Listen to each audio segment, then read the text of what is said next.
Hello everyone and welcome to my channel. My name's Brian if you're new around here, but if you're a returning subscriber, welcome back, you sexy beast. That's what you get for subscribing, by the way. Free compliments at the start of these videos.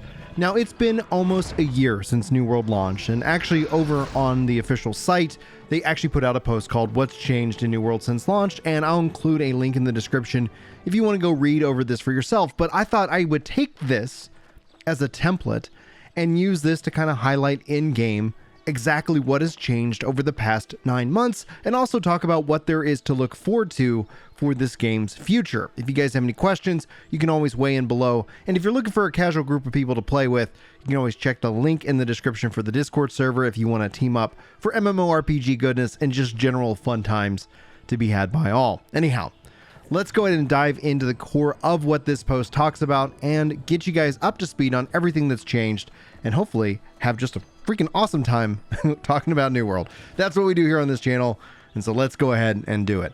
Now, the first bit of content that I want to talk about that they've added to the game is they've continued the storyline of Isabella, and that has concluded with a new expedition, aka dungeon, called the Tempest Heart, which was added in this past March.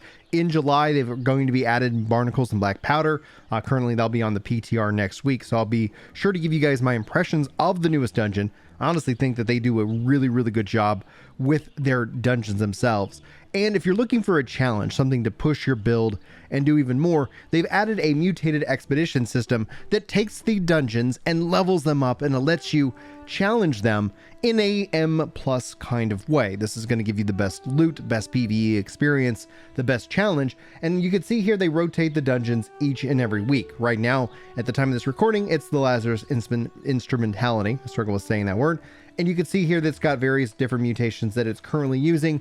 This is going to change each and every week. It's going to rotate in different mutators. And as you level up from 1 to M10, you're going to obviously be faced with even greater challenges. And so if you're looking for something to take old dungeons and make them new again, that's the system for you. So this is a bit of good and bad news kind of bundled together, because by the time you're probably watching this, you will say in 9 months, they've only added in 2 dungeons. What's next?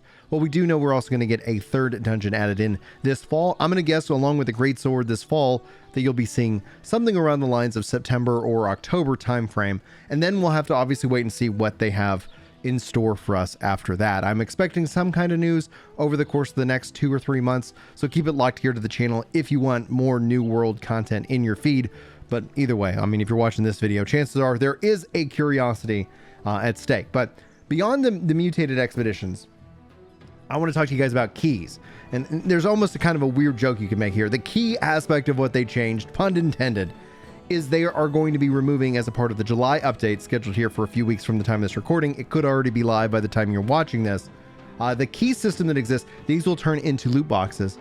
These are going to have various different gear that you can open. So honestly, one of the things I'm trying to do is just save up as many keys as possible so I can just, enjoy a lot of loot showered upon me when the update goes live. They're also going to be adding in a new salvaging system, but we'll talk more about that here in just a minute. But note that if you were frustrated by the fact that you needed a key to enter into a dungeon, that is not going to be the case anymore. But even still, like if you're just kind of curious about it right now, they even added the ability within the faction system to buy various different keys for both dungeons and even mutated dungeons as well. So you can still go and purchase those. And that's actually kind of my strategy as I farm up the various different currencies so that I can unlock that power when the July update officially goes live. But anyway, note that from a PvE perspective, I still think that there's work to be done, but I want to highlight that as content driven from a PvE side. But now I want to focus in on PvP changes that have happened since the launch of New World. To highlight this, one of the things that they have done is they've really made it easy to actually get into the modes of PvP. So you can see here from your main menu,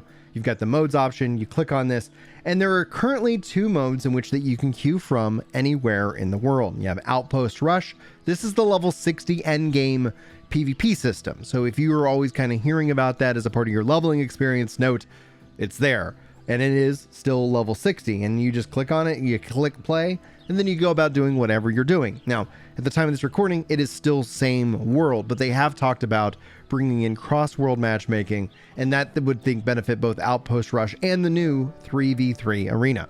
This is going to pitch you against 3 other players, you and a team of 3, and you're going to be able to go and basically really test out your PvP skills. The game offers duels and open world battles and war and all these different kind of PvP modes themselves, but there obviously are kind of different avenues that you can go through this. So right now, from just a general queuing system, you have Outpost Rush and 3v3 Arena. Both I think are incredibly fun. Outpost Rush is going to be a really good way as a part of post-game progression if you're interested in that aspect of PvP.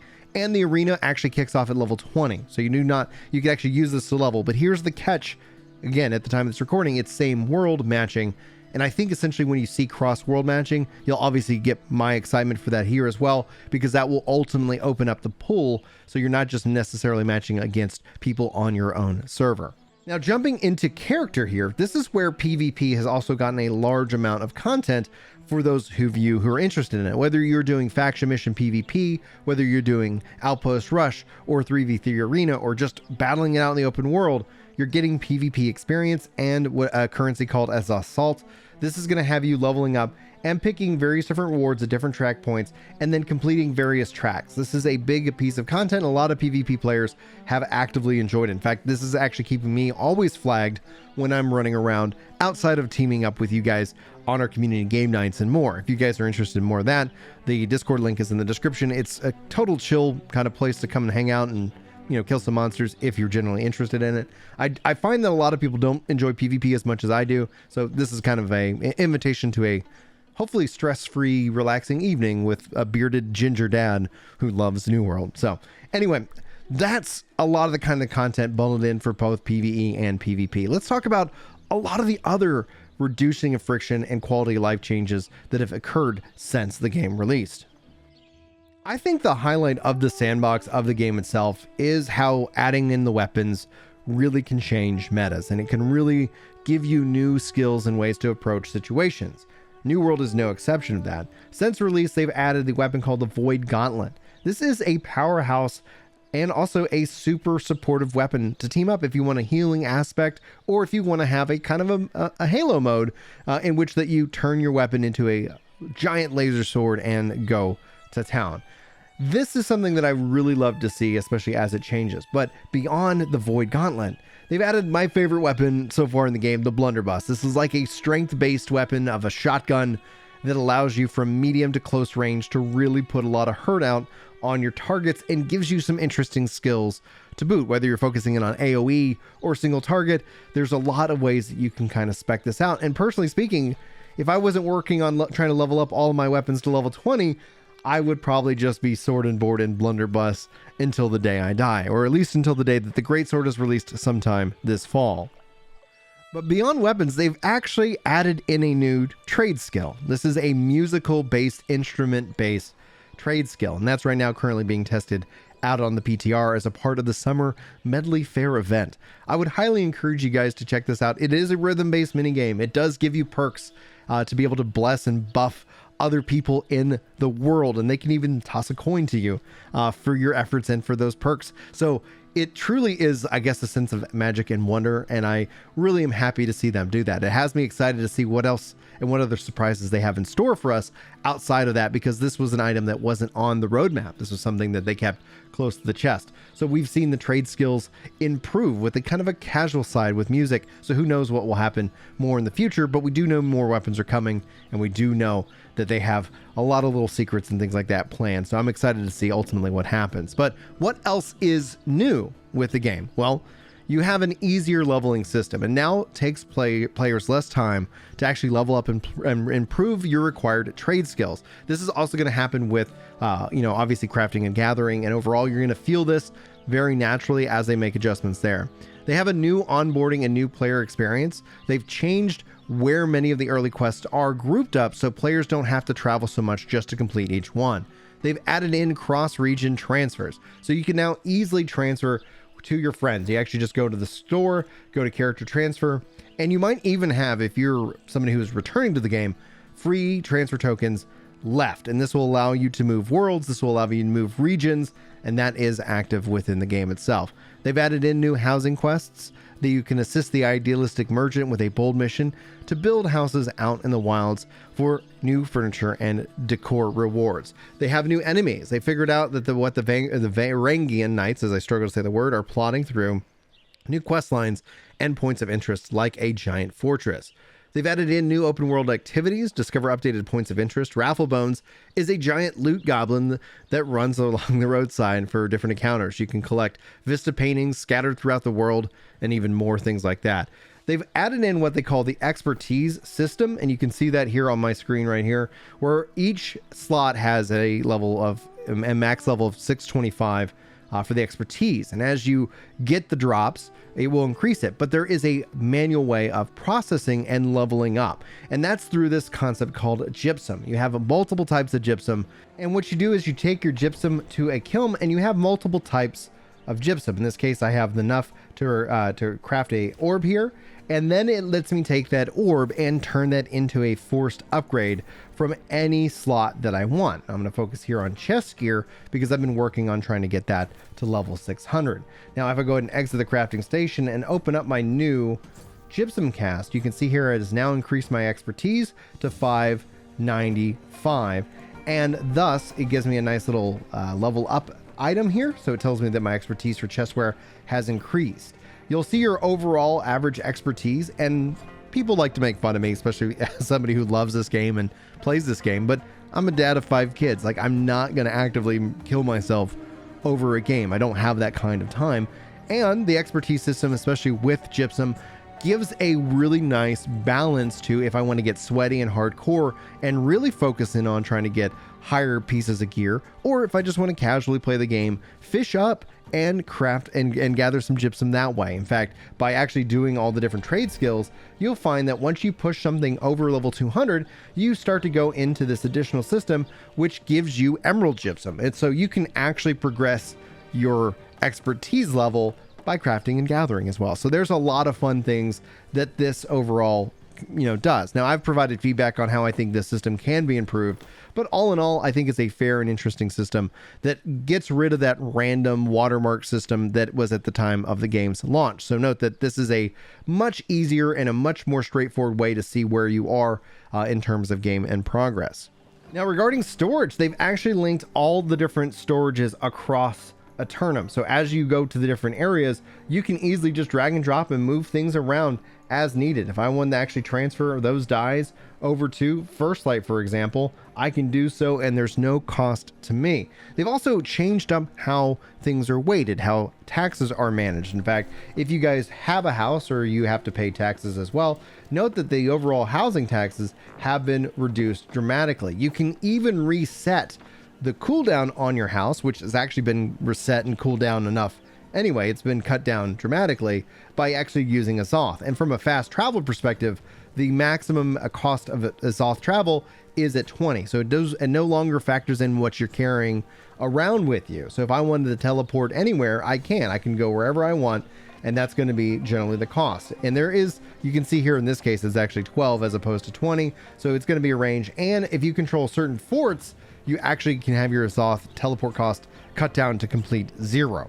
So there is a massive quality of life of getting around the world. In fact, actually, if you run on roads, you get a speed boost for just running on the roads themselves. So it makes it so much easier overall to get around this game. Now, the queue for Outpost Rush, like I said, can be done anywhere.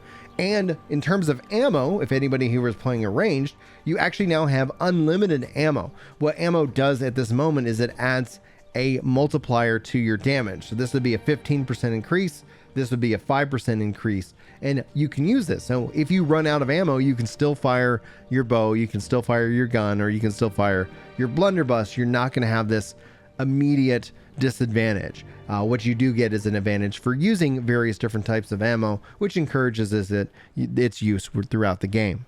Beyond the keys for expeditions, only one player is actually needed to be at the gate for the expedition to start. So you can be anywhere in the world and only one player is needed to go to the expedition and start it, and everybody will be given the option to join from wherever they are in the world and take place in the expedition.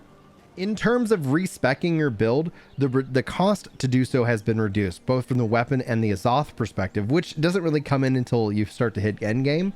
but beyond the weapons themselves, regarding your attributes, it's much easier to actually do your respec, so it's less punishing. Now, maybe you haven't played this game in a while and 200 coins might seem like a lot, but the market actually is doing really well. You can make money by just harvesting up natural items from the game, and so overall the economy has really stabilized and it's in a very healthy state. They've actually gotten rid of all the duped materials and gold and cheaters and all of that.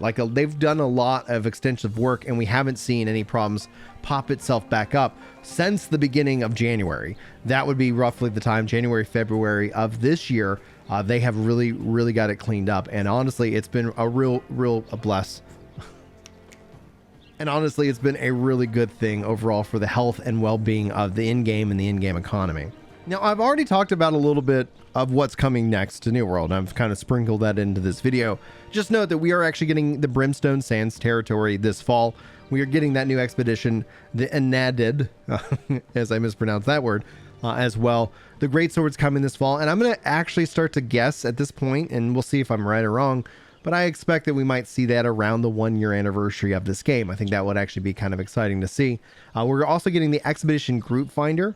Now, this is coming in the July update, so the Expedition Group Finder is coming in sooner. It is not matchmaking, but it's a way of listing that you want to do the expedition, so you don't always have to be shouting off in recruitment chat. Now, I am going to be going hands-on with that and putting out a detailed guide on it here in this channel in the future, so just keep it locked here if you're interested in more detailed information about that. And we are going to see more events. We got Medley Fair kicking off here in July, and then they're going to add in the Nightingale Hollow event, and Turkilon is going to be returning, which if you guys missed the Turkilon event of last year, giant turkey that everybody got to beat for some really big luck items. They're also going to be sprinkling in other smaller kind of events. So all in all, the world does have this really good feeling of life and progression and more. Now, maybe there's something I missed in this video. Hopefully I covered everything that's really changed in this game since its release. Actually, I guess I did miss something. When we talk about combat has become much more fluid and much more, I guess, enjoyable. And what that means is that as you kind of swap your weapon in and out, you can do so in combat and actually queue up your different abilities. Now, while I play this game on controller, I find that the controller play of this game is actually really nice, but this change alone has made combat itself feel much better, because instead of like just having 3 skills at your disposal, that's probably the better word to use, you actually then have the ability to swap out, and it feels like you end up having 6 different abilities to be able to use however you choose.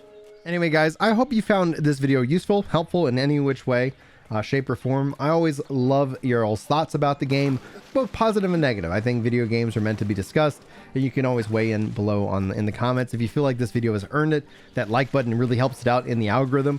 And other than that, I'm just going to wish you guys all the best. Thanks so much for being here. Hopefully I'll see you in my next video, but until then, take care. Yeah. It's time to chill out on the couch and read some comments. That's right. You know me when it comes to Destiny. I'm off with a clan, and I'm glad you're feeling better. Oh yeah.